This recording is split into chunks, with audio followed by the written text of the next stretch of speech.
So good afternoon, everyone. Welcome to the Resilient Community Safety Moving Forward panel discussion. A panel discussion to break down steps to determine how we can protect our neighborhoods, protect our citizens, invite positive growth, and build a better relationship with our law enforcement officials. I want to thank you all for attending and welcome my host as I turn things over to her. That will be Emily Leslie, who resides in South Gwinnett and works in behavioral health and international human rights law and foreign policy. She's a social justice activist and familiar face in Georgia politics. Thank you, Emily. It is all in your hands. Thank you so much for having me today, Antonio, and I'm thrilled to be here.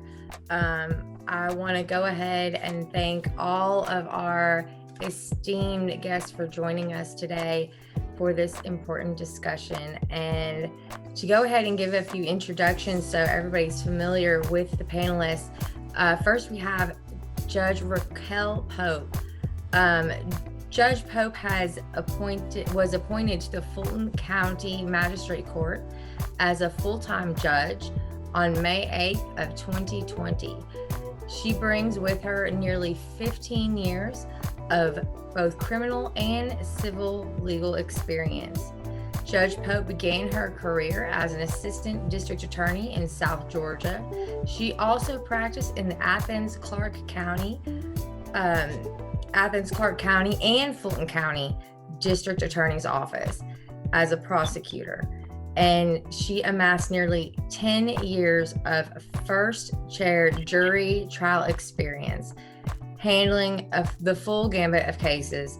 Judge Pope was awarded the Fulton County District Attorney's Office's highest distinction, the Lewis Slatton Highest Achievement Award, for her outstanding track record, and that is Attorney of the Year. So thank you so much for being here, Judge Pope.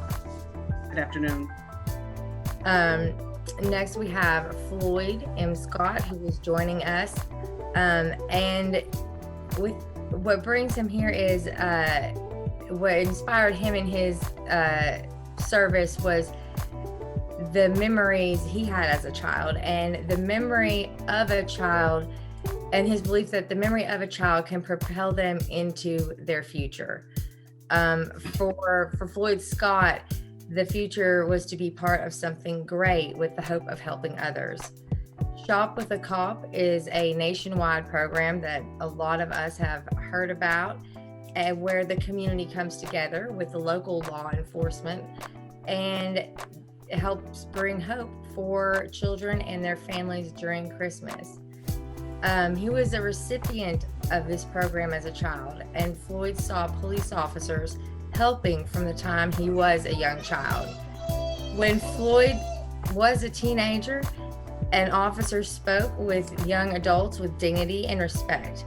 It left a lasting impression on him, and it was in those moments that he experienced as a young child and then again as a teen. Floyd knew he wanted to be a police officer and give back. Having served in law enforcement for over 23 years, Floyd has been a resident of Gwinnett County for over 24 years, where he resides with his wife and family. And excuse my background noise, my child is doing digital learning in the background. And then next we have, thank you so much for being here, Mr. Scott. We have Chief Charles Spann. Chief Charles Spann was born and raised in Atlanta, Georgia. Chief Spann's preparatory education was through the City of Atlanta public school system. He later attended Cab, San Antonio, and Kennesaw colleges. Chief Spann is currently the Director of Public Safety and the Chief of Police at Atlanta Technical College. Prior to Atlanta Tech, he was the Director of, and the Chief of Police for Chattahoochee Technical College. He was also the administrative major for the Powder Springs Police Department, and retired from Cobb County Police Department after 26 years of service. Chief Spann honorably served the United States Air Force for 12 years, 4 years active and 8 years reserve, and has a law enforcement career of over 40 years. Thank you so much for your service, and thank you for being here, Chief Spann. And to our other panelists, we have Tamika Day, who is a successful entrepreneur and educator. She has dedicated her career to promoting excellence in business and mentoring stylists and barbers to succeed in the beauty industry. Her business takes pride in motivating and inspiring others to excel beyond the chair. Tamika's passion for education has guided her career in the industry as a highly sought after industry expert in the world of beauty and business consulting. Tamika's goal is to enhance and empower professionals to excel in business, life skills, and career strengths. Success is certainly her superpower, and she is also a co-host here at PTG TV. And thank you, Tamika, for being here, of course. Thank you. And we come to Antonio Hicks, the host of PTG TV, the man who brings us all together today. And Antonio is a network security engineer, Gwinnett County District 3 post seat holder, former congressional candidate, online content creator. And as I've already stated, he is the host at PTG TV. As a Georgia native and former candidate for Georgia's Congressional District 4, Antonio believes community comes first. As a representative and a leader within the community, in the 20 plus years he's worked in corporate, He's served as a leader on multiple projects in disaster recovery, such as the one we've seen in Texas. He's a former VP of Georgia Northleg Pioneers, started On the Couch, an online mental health awareness stream for individuals to discuss troubles and challenges they are dealing with, and creator of PTG TV, a podcast dedicated to real talk and conversations about today's topics affecting our communities. And thank you so much, Antonio, for bringing us all together. And check out his podcasts. They're all wonderful and informative.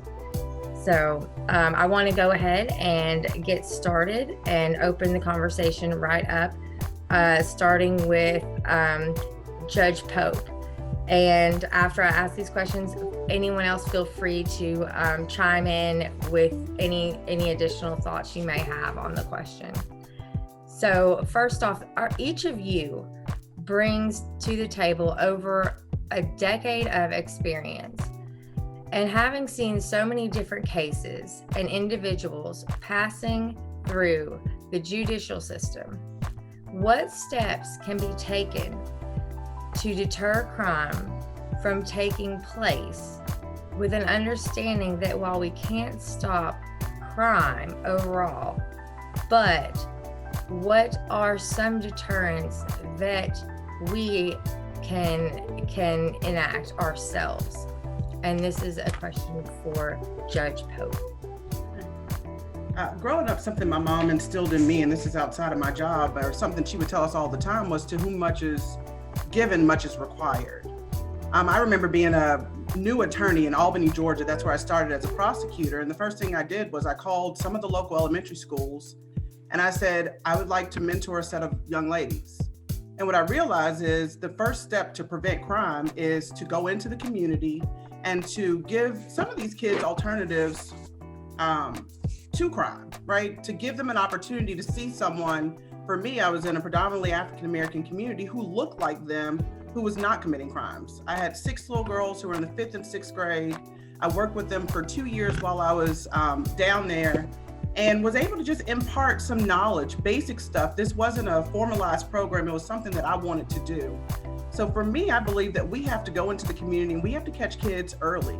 At one time, crime, typically the age group was 18 to 24, was the highest level of persons committing crime. It's getting younger now. We're starting to see middle-aged kids and younger teens into their early 20s committing crime. So I think one of the biggest things that we can do is, or for me as an individual, is to be in my community, to give back, to give them alternate pathways, through mentorship, I think that you'll kind of discuss having parks, having recreational centers that are open and somewhere else for kids to go so that we can stop it early. Unfortunately, by the time you get to me, you've already committed a crime. So my goal is to see that whatever I can do to stop it before you even get to me. Once you get to me, it's a different story, but we still want to find preventative ways, even from the bench. That's something that I weave into all of my sentences. Ways for, one, identifying what the underlying issue is. If the underlying issue is a drug problem, how do we get to the drug problem, solve that? It may eliminate some of the crime moving forward. But I think before you even get to the judicial system, there are so many ways that we as individuals can work within our community to help deter them. Absolutely. I love that. As somebody who has over a decade in recovery myself, I absolutely love that answer. And I have to say that I think that investing in communities early on and making sure that resources are there is so important. Thank you for your answer. Does anybody else have anything to add? I would add as well. I like that too much is given, much is required. And I'd also add that communication is so very important, but coupled with that is understanding. And what I mean by that is too often we see what people do, we don't understand why they do it. Now, my thing is, if we learn to understand it, we don't have to agree with it, but let's at least understand it, because once we begin to understand, then we can dialogue and we can talk with one another. And that goes both ways, on the law enforcement side and on the community side. We have to look at each other like Michael Jackson say, that man in the mirror, we've got to look at that one first, get that straightened out first. And when we look at that and get it working, the rest becomes not easy, but it becomes a little bit easier. Absolutely.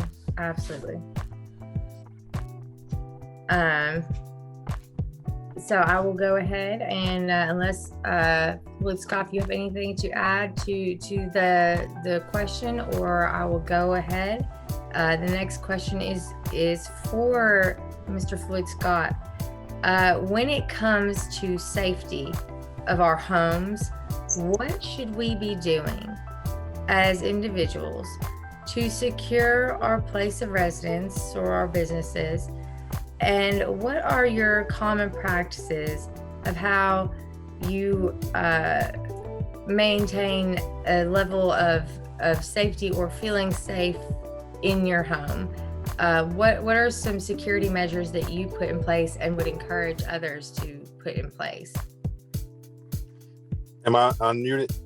You're unmuted. Yes, we can hear Okay, you. well, some of the things that I would consider is, everybody pretty much have the camera systems in place, and they have alarm systems, even though the response time sometimes is still too late. But I would think that for the most part, you just have to talk to your neighbors. You got to have a communication with your neighbors if you live in a neighborhood. If you live in an apartment complex, you want to try to get to know the neighbors around you so that you can build up a friendship or some type of a rapport, so that when you do leave the neighborhood, or if you do leave your apartments, that you can trust or have enough, commonality or friendly relations with the people around you that they will be willing to watch your house while you are out on vacation or whatever. Because I know at some point in time, even with the camera systems in place, you can have them connected to your phone, where if anybody does come up to your door or try to break into your house, you can see them.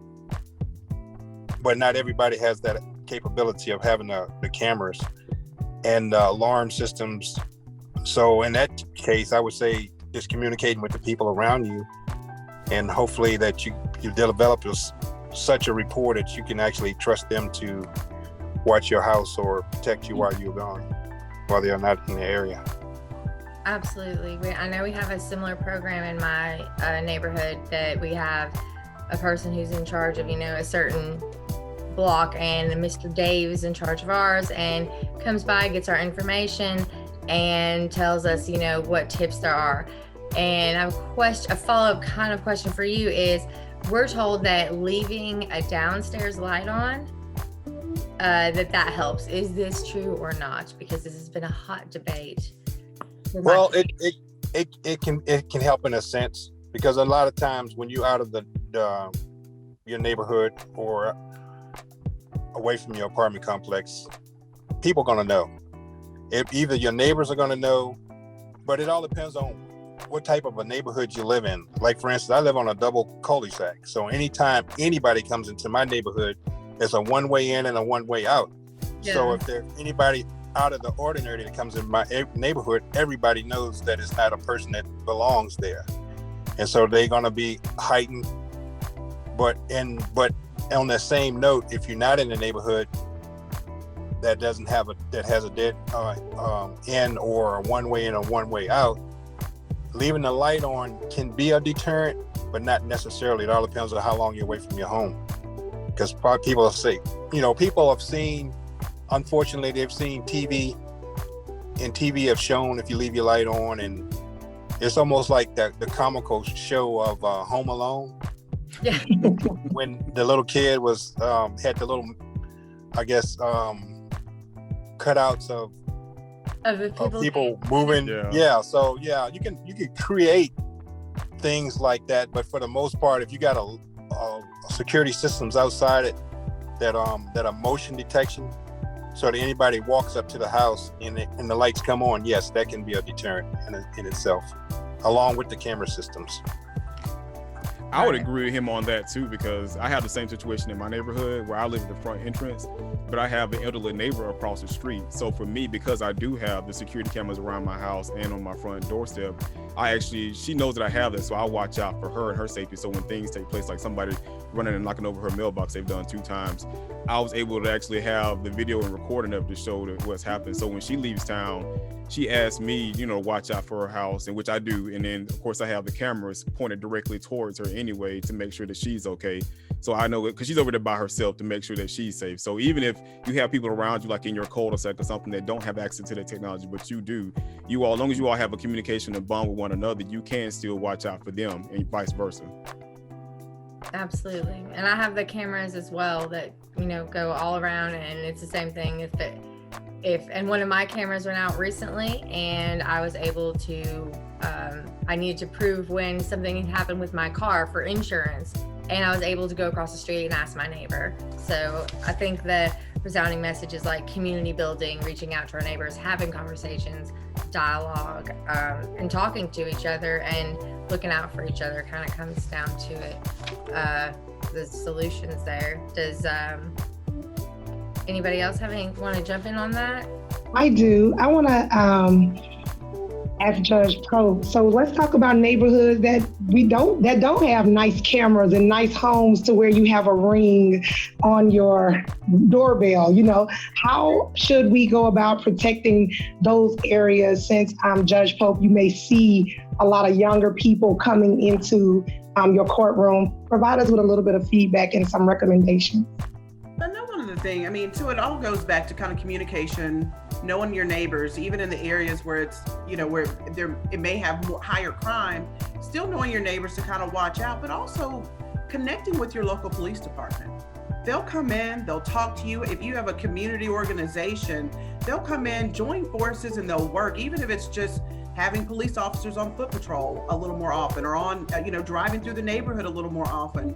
But I think if they know that the community really wants that, then they're willing to come in and partner with that community. So I think it's still a matter of kind of working with each other within the community, but also forming those alliances with the local police department, with whoever the community resource is. I know when I was at the Fulton County DA's office, we had community prosecutors. And these were people who worked in the DA's office, but they were assigned to each of the zones in the city of Atlanta and within the county. It was another resource that you could use. There was a burglary task force. So if that was a big issue, working with the district attorney's office or whoever the community partner might be to help you regulate your community. But a lot of it starts at home kind of thing. It's amongst, with you guys to make sure that if that's what you want for your community, that you're advancing that however possible. But certainly community alliances help with that. Definitely. I think here it's called the COPS program, I believe. Is that what it is, Judge? It's like the COPS program that partners with the police department and basically helps the community have the tools to kind of set up their own neighborhood watch that gets a little more information, like what cars should be at your house, what should, you know, who you call with you're going out of town, stuff like that. But yeah, the security systems are expensive, very expensive. So certainly those are ways to make sure community building and talking to each other and looking out for each other. And the next question I have. May I add something to that? Of course. It's very important too to make sure that you don't go and try to handle these situations yourself. Call law enforcement and let them come and handle it. You can take videos, you can turn your cameras on, you can do that, but do not try and handle it yourself, because you can put yourself in danger, your family in danger. So it's very important that you at least call those. And if you do use lights, one of the things you can do, even if you don't have the cell phone, go get a timer at Home Depot. Set that timer to go off at different times of the evening so that something comes on, whether it's a radio that may come on or off, or television, or at night maybe a light that comes on, but make sure it's not consistently the same every time, because people do watch that. But if you were to variate it just a little bit here and there, then that will keep you a little bit safer, and it doesn't cost you as much if you can't afford some of these systems. Absolutely. Can I add one thing? Oh, yes, certainly. Yeah, just another thing. They got apps that you can download into your phone that's free. It actually like a CompStat. I mean, it's like a it identifies all the crimes that happen within a certain radius of your home. And you can, and any time that there's a crime that happens within a radius of your home, it'll ping you and let you know. And if it gets to a point where it starts to increase, then at that point in time, you can communicate with your local law enforcement and say, hey, can you just come out and just do a check of my neighborhood, or something along those lines. Yeah, we had the same thing I'm sorry, Emily, we had the same thing in my neighborhood with the Loganville Police Department. We had some crime that took place in the back of the neighborhood, which is generally where in neighborhoods where there's a lot of activity at. But Loganville, the police department started doing like annual like drive-bys, just driving through the neighborhood, just parole the area. And I mean, they'll stop and speak to the kids and everybody out on the street. Which is a good part of relationship building and, and familiarity and, with the community too. If they have a regular, presence where they're not there to, harass or do anything like that. They're just there to check in on the community. That goes a long way in building up those relationships too, I think. Also, I don't know about y'all, but my neighborhood has some very active neighborhood Facebook pages. So, in my neighborhood, and sometimes there are a couple of them, and they're dueling neighborhood Facebook pages. But they're also there's one we have specifically for Neighborhood Watch too, which the app that Mr. Scott was talking about. If something comes up in there, somebody always posts it in there just to let everybody know. So that's also been a helpful resource for people in my neighborhood as well. And for Chief Spann, in your opinion, how do we attract in parks and outdoor activities in neighborhoods, with studies showing that well-maintained parks are a good deterrent of crime or may help in the reduction of crime? So if our parks and outdoor activities in neighborhoods, studies show that when they are well maintained, well taken care of, what is your opinion on those being a good deterrent of crime and crime levels being a little lower when that is the case in communities? It's a great deterrent. In fact, that comes from the broken windows theory back years ago, where anytime if you go into a neighborhood and it's not a well-kept neighborhood, the grass gets long, the shrubbery gets tall, abandoned houses, as soon as one window gets broken, crime just skyrockets. When you take care of that community, and they have actually taken back when they did the theory, they took a car, put it in a neighborhood, a nice neighborhood. When I say nice, a financially nice neighborhood, because all neighborhoods are nice. I don't care where you go. 90+% of all the people there are great people. I don't care what income level you are. But they put it in a high income area and they left it there and nothing happened to it. They broke the window and all of a sudden the tires were taken off. All these things happen because that is a signal that no one's watching. So if you take care of your community, keep the grass cut, keep the abandoned houses, not just boarded up, because once you put a board up, it does the same thing. So you have to maintain these. A lot of times you may have to get out there as a community yourself and cut that grass just to keep it down, because it won't attract someone to go maybe decide they want to make it a house to go do drugs in, to do some other activities in that the judge might have to handle later. So that's the main thing. But yes, it is very, very, very effective to maintain the community. And Yeah. go ahead. Yeah, I'd like to just add, Gwinnett County, I'm from Gwinnett County. I've been in Gwinnett County since I moved to Georgia. And they have some nationally recognized parks. And all the parks are kept and maintained. And when I worked with the Gwinnett County Police, I used to be on the park police. And we were responsible for patrolling all the parks and making sure that there was no crime being committed. And sometimes we would stake out in the parks, and it didn't matter what part of Gwinnett County we were in, if it was down in Norcross, all the way up in Beaufort or Sugar Hill. We patrolled every last one of those parks to make sure that the reputation of Gwinnett County and going to the parks were maintained. That's why we got national recognition. So yes, maintaining the parks, security police going in the parks and patrolling the parks, and people just taking pride in the parks themselves is just gonna squash the crime being committed in those parks, I do believe. Thank you. And just if I might add, I mean, along with having the nice parks, and it gives kids, and again, kind of back to the kids and our youth, it gives them something else that they can do. If you have activities at the park, whether it be rec football or soccer or baseball, you name it, sometimes there's a lot of people say that was their out of their community, was through football that gave them an opportunity to play at a collegiate level and professionally, or basketball or whatever it is. And I think if you give kids something else to do, then it gives them less time to commit crimes and to do things and get into things that they should not be in. And I also think, kind of the same thing. They have the opportunity to have mentors and just other people around them that they need to see, or to give them an alternative person to see outside of what they may see just at home.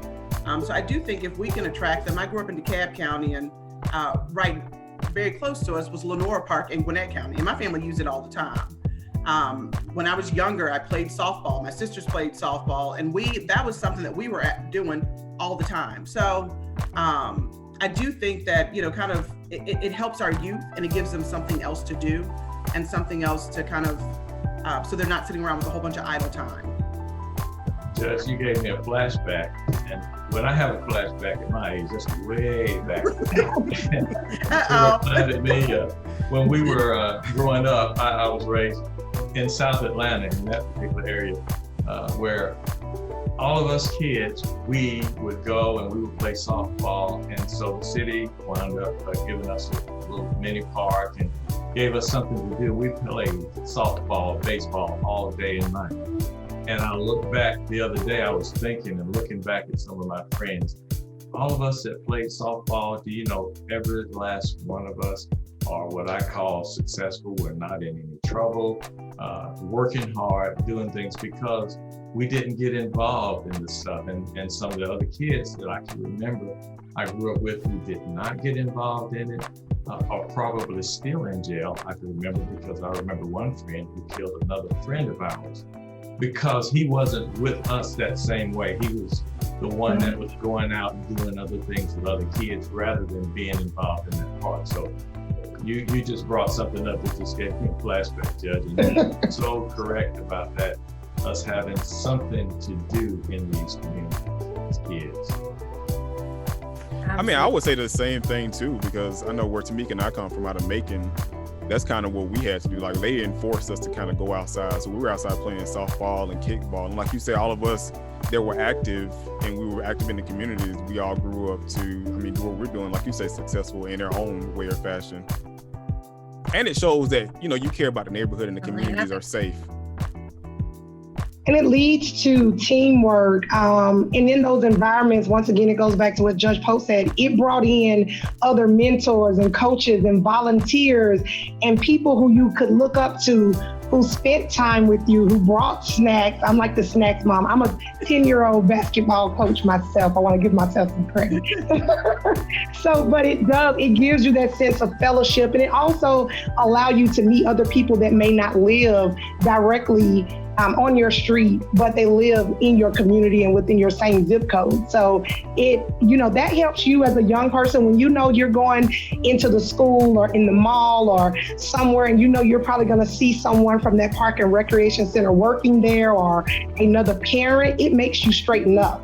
And we have gotten away from those type of activities to where now we're doing travel ball and softball and traveling and AAU. And so that sense of community sometimes tends to get lost. So great point. I think that's very important for us to keep that in mind and start utilizing our local facilities and exposing our kids locally.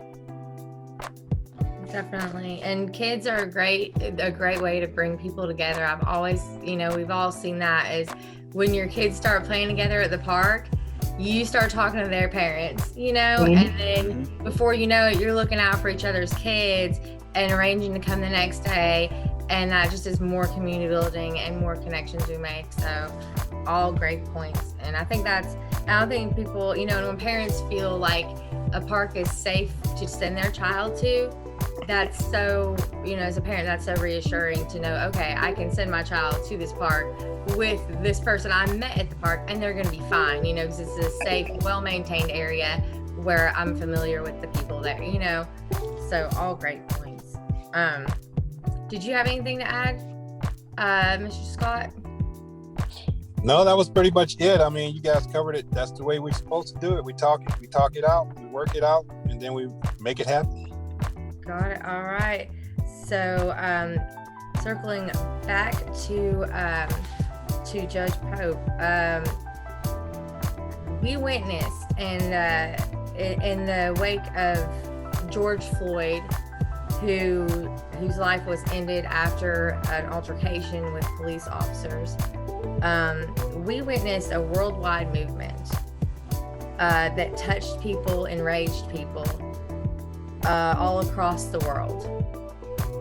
And it shined a light again on the difference of how one group of people are policed versus another. But even in the wake of that, many are of the opinion that we need an active police force. And I'd say most people do believe that to some capacity. And, I'm sure adjustments be made, but how do we work to build or rebuild relationships and a better and more trust between the community and law enforcement? And how do we help to facilitate those relationships, rebuild trust within the community, and address those issues as citizens? How can we bring about the change that we need or want to see when it comes to the relationships between the citizens, especially those who are over-policed, and law enforcement? What can we do to help? I think we start off with the understanding that we do need law enforcement, right? They provide a sense of safety, and it's something that's needed in our community. But I think on that same note, we have to rebuild trust. You kind of said that, but it's, if I in the community trust the person who's pulling me over and that I will be safe, then you have you can have a good relationship. But it's a two-way street, right? So it's not one or the other. It is the police being willing to go into the communities, not just when there's time of crime or when they're policing, but to build alliances and relationships with the people in the community. Likewise, and I've seen this happen, and it's for whatever different, you know, a myriad of reasons, but also kind of getting back where we allow our children to know that police officers are here to help them, right? So there's once upon a time when you saw a police officer and kids would run up to them, right? And they knew that this was a safe person, as opposed to now. And I was in the store and I witnessed myself where a child was petrified of a police officer who was in the store, right? So how do we get a 3 or 4 year old not to be afraid of a man in uniform or a police officer in uniform?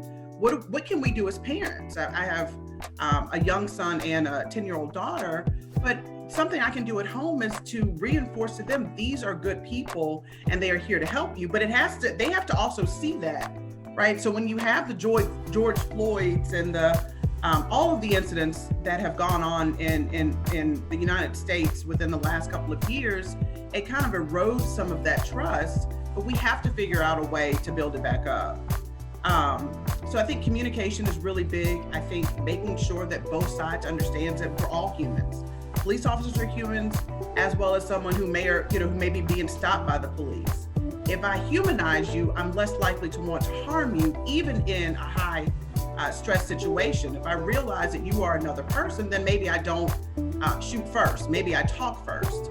I think a lot of times we're using law enforcement officers for everything. We're using them as mental health counselors. We're using them as, just the full gamut. If we had other programs to assist our law enforcement, if there is a mental health call, if we have people who are trained in mental health to diffuse that situation, we're not having to use law enforcement for those reasons as well, then some of the outcomes might be different. I think we are taxing our law enforcement officers. I think we, can get more help to them to handle some of these other community issues. I mean, some of the things that we were talking about earlier, just kind of bring the community back to community. So those are some of the things. We have a long road to go. I think that there is a fix to it, but we all have to be invested in the fix. And we all have to really pour ourselves into the fix. And it's not, and remember, it's not just one side. There are things that I can do differently, as well as there are definitely things that law enforcement can do differently so that we can come to one common goal. Absolutely. Absolutely. Especially when it comes to having, I'm a mental health first aid responder and I trained with the APD, and that was an experience that definitely made me realize, we're all humans, and when police officers show up to scenes, they're scared as well. It goes both ways for sure, but making those resources available and having people on those teams and social work, having them get the support and people who are trained in these fields to come and intervene in these situations, I believe is critical. And thank you so much for your answer on that.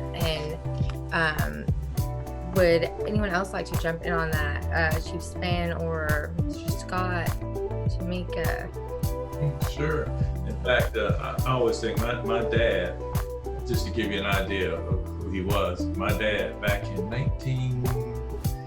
about 63, when they were building Atlanta Stadium, my dad was actually beaten by the police, by Atlanta Police Department. And even though that happened, my dad never ever told us to disrespect authority. He always taught us that, okay, there are good people and there are bad people.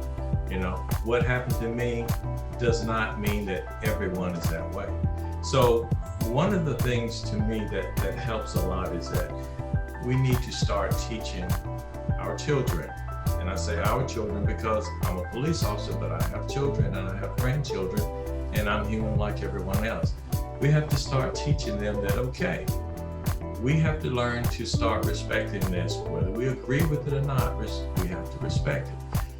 But I turn that back around because it's a two-edged sword. We have to teach our law enforcement officers, okay, listen, you don't have to agree with that kid, how he dresses, how he looks, or what he wears, or what she wears, but you know what? You need to understand it. You need to be able to talk to them. Because once we can start doing those things, talking to each other, setting that rapport, once you start to know someone, you take that little extra step and you walk with them and you talk with them and you get to know each other, all of a sudden, you're no longer enemies. your friends, your companions. You're talking with one another. And that's what we don't do nowadays. We don't talk. Each side we don't listen. We just talk and we say our part. And we don't listen to what the other person is saying. We don't try to understand it. But, to me, I think it's just so important that on both sides that we begin to start communicating with each other and understanding that even when we don't like something, sometimes there's some things that are necessary that are negative. Unfortunately, people will go to jail. That's going to happen. But we also have to understand on the other side, in law enforcement, that just because people are angry and upset does not mean that we have to just take everybody to jail. Sometimes we have to let it play out.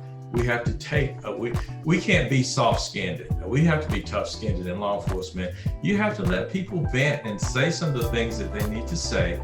And after a while, you watch, they'll begin to level off. I'm sure Mr. Scott can agree with that. They'll level off after a while. And the next thing you know, we begin to talk with each other. But I'm going to be quiet because I can get to talking about this all day long.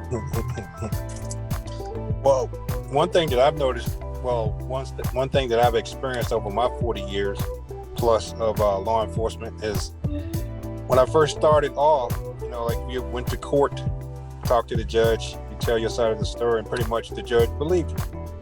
But over the years, that went away to the point where now the judge went to court and the judge said, well, do you have camera footage of the incident? So my word no longer became, I guess, law. They wanted to see something else because it was pretty much his word against my word. So communication is definitely going to have to be key because the way that we used to police, we can't police like that anymore. And yes, we've had some bad actors out there, but for the most part, most of the officers come onto the force because they love helping the community. They love helping people. And yes, we got some that get out there and they take advantage of that. And I hope that they get what they deserve. But the time that I served honorably, and the ones that are continuing to serve honorably, I hold them in high esteem. Well, I want to say something about, because I got it from Chief Spann last week when he was speaking, is that the only time we really see anything coming from the police department if it's something bad. Like, we don't highlight anything that they do that is good. So people are always fed a bad seed. So it's like when all you see is negative stuff, then that's how you react whenever you do see a police officer. And I've had police brutality. I had a police officer pull guns out on me for a broken tail light. I didn't know it for a broken tail light, but they walked up on my car and pulled me over and pulled their guns on me and had me held for like 45 minutes. And I was like, what's going on? And they said, oh, it's for a broken tail light. But even still with that, I didn't come back and preach that, law enforcement officers are bad, because I have an uncle who's ex-police officer, retired police officer, and ex-FBI agents. I've had cousins that are sheriffs. I had multiple family members that served in the police force. So I will never say everybody is bad. But I do agree with Chief Spann is that communication is key, because the biggest thing that when we jump into, it's always combative. Like, we don't take time to actually listen. And that's on both sides. Everybody wants to come in, guns blazing. They want to just be pissed off at the situation, but nobody really communicates as to what's really going on. And even if the person the police pulled over are talking, it's like Chief Spann said, then the police officer has to take time to figure out and listen to the situation that's at hand and actually assess what's really going on. Because we have seen instances like the one we just saw in Texas, where the young man walking home from work in the snow. And he's just trying to get home from work. And he was like, I don't want to be bothered. I'm trying to get home from work. But he ended up getting arrested for no reason whatsoever. So I'm like, it has to come from both sides. I mean, if one side is still got their armor on, and I'm talking about from a civilian standpoint, one side still has their armor on and they're ready to fight, it's like you would never be able to receive that help coming from the police officers, because sure enough, you might say you don't want police, but when something bad happens in your community, who's the first person you're going to call? You want to pick up their phone and call 911.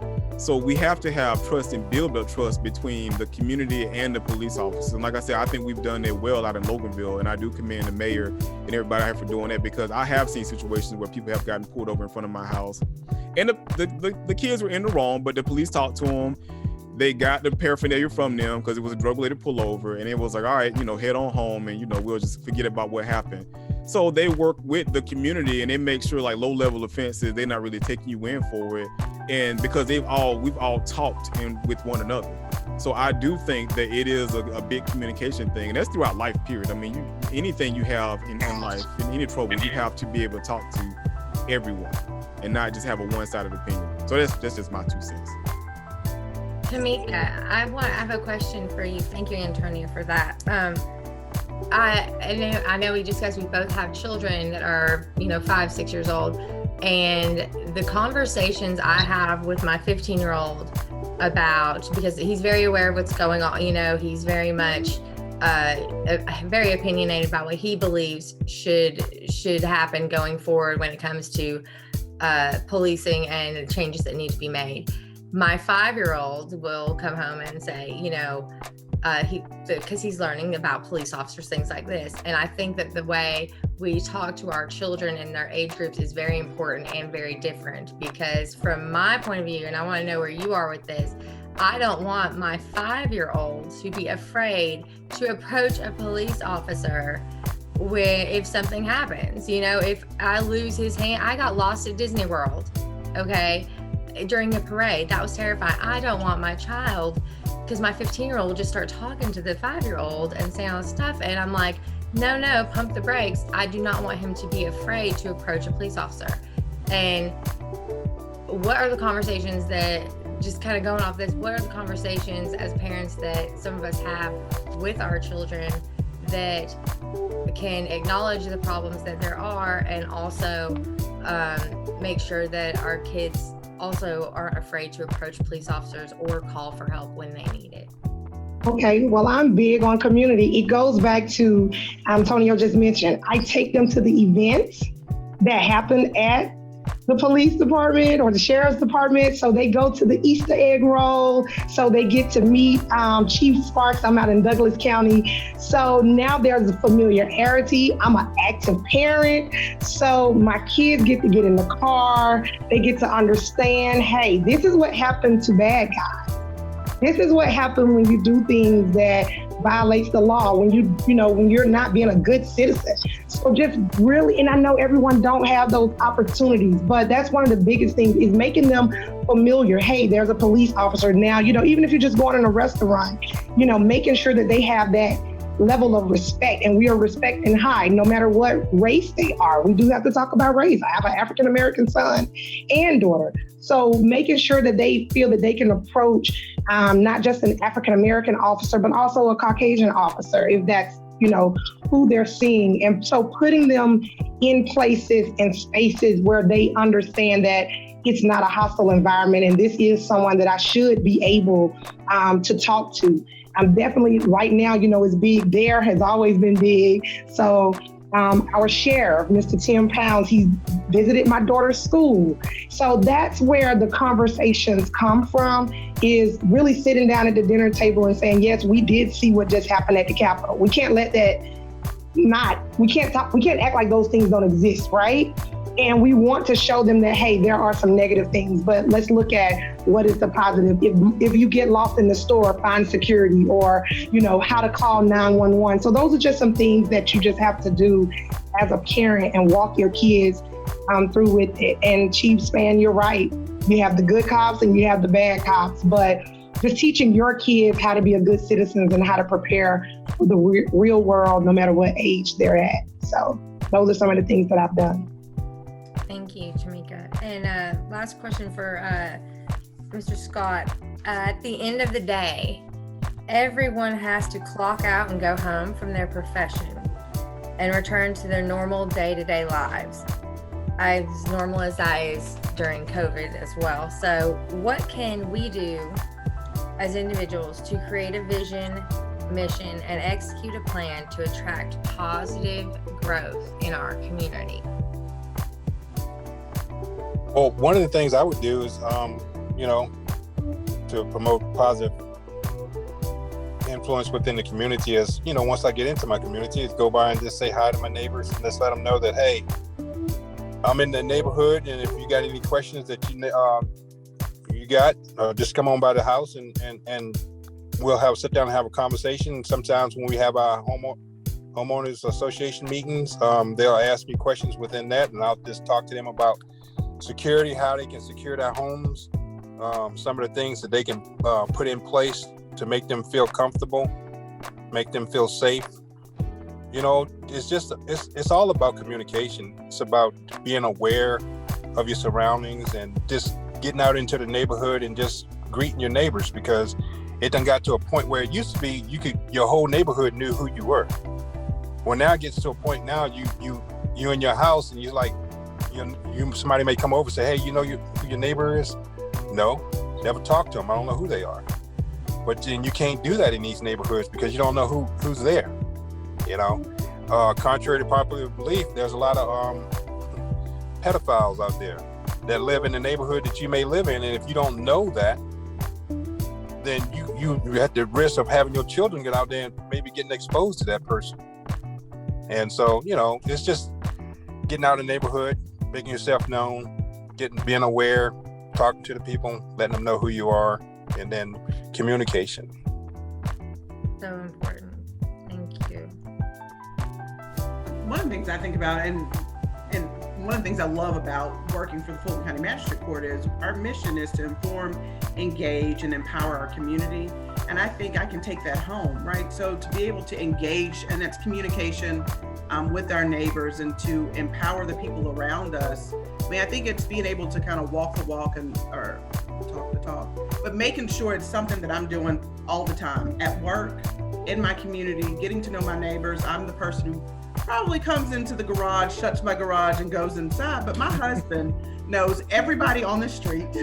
He is, you know, he can tell me about Mr. Calloway down at the end of the street and what he has going on, because he's the one who goes and talks to everybody. He knows everybody's children.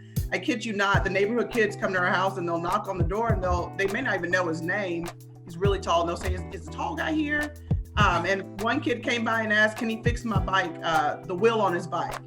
And my husband didn't have what he needed, but he went to the store and he bought it. But it's engaging and being, communicating with your neighbors, and being able to just be a resource. Might not be me, but it definitely is my husband. And I do go out sometimes, but he has it taken care of for our family. But it's you know, and that again will attract the positive growth. My husband will go out and play basketball with the kids on our street, and it's just being active, being in a place where people accessible. So I think, you know, if we are doing that at home, volunteering, being mentors in the greater community beyond your neighborhood, those are all things that can help with positive growth. And I think it's just, you know, having a sense of community. Those are things that you're going to want to do. And if I want to see my community remain the place that it is, it's something I have to do. So I would agree with that, because I'm the same way in my neighborhood, Judge Pope. So my wife and I, we go out walking all the time, especially during the pandemic. And so our neighbors have seen us out so much. Like, we see a lot of kids out more now than we had been seen before the pandemic. So now we'll be walking and kids will run up to me, and I've had situations like that happen where the bike is broken or the chain is coming off, and they've asked me to fix it. And the house is like 2 doors down. And I'm like, you know, I just stop and help them out. Even though I don't have the tools, I still do what I can, because I do keep a pocket knife on me. And I help them out and do what I can. So, and it has attracted positive growth. We've had people sell houses in the neighborhood, and the house have sold in under a week.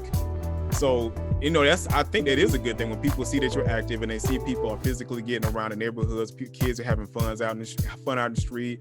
Parents and the kids are running around the neighborhood, that it does attract growth, good growth, positive growth, not other stuff into the neighborhood. It's one of the things I really like to do is, I love when I'm driving home and I see a bunch of kids out playing basketball. I'll jump out in my uniform, ask for a shot, take that shot. 9 times out of 10, I'll make it, or I'll come close enough where they go, whoa, and then I jump back in the car and go. Kind of like that little Obama thing where he did one. Well, I was doing it before he did, because I'm older than he is.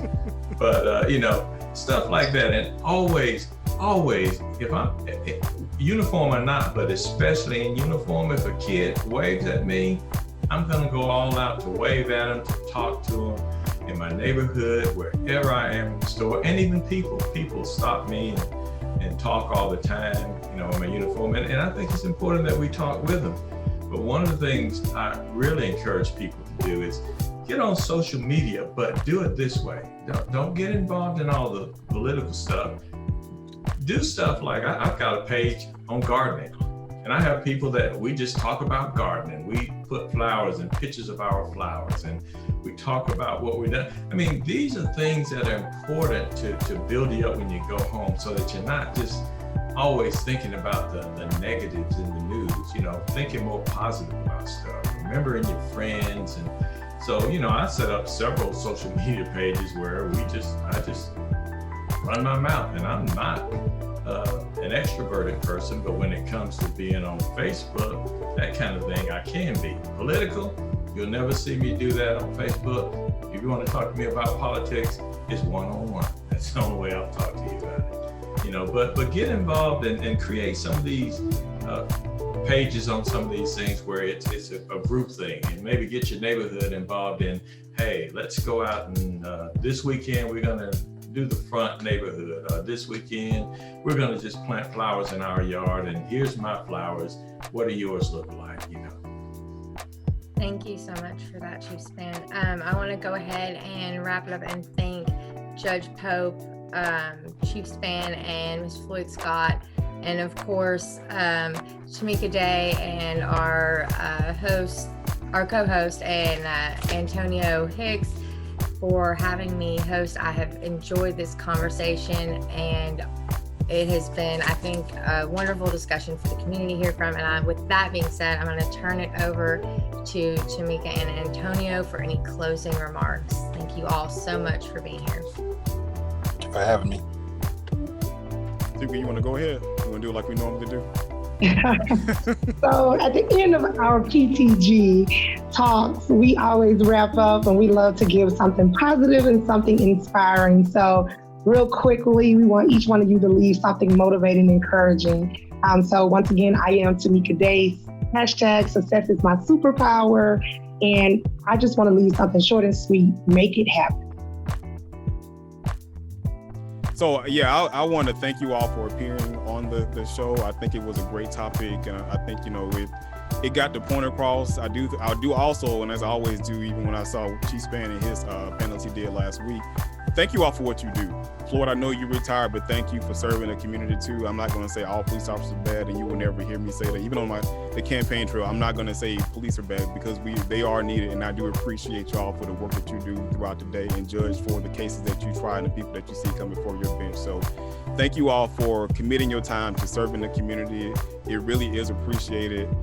And before I leave my final thought, I want to if anybody wants to volunteer to leave a word of encouragement, because it is something I do push on the show itself, is that because of all the challenging times that we're facing right now, I like to leave something positive, because kind of like what Chief Span said, and anytime we go on social media, especially in my platform, I'm going on social media, all of I see is negativity towards political people, towards the police department, towards citizens. I mean, it's always something bad going on. It's never any flowers being handed out. So on my show, I like to leave a word of encouragement and a blessing over the community, let them know that we actually do have good things taking place in spite of all the bad that's being put out there. So I'm gonna leave the floor to you all for a moment before I jump in and add my little thing. So anybody want to step up to the plate, go right ahead.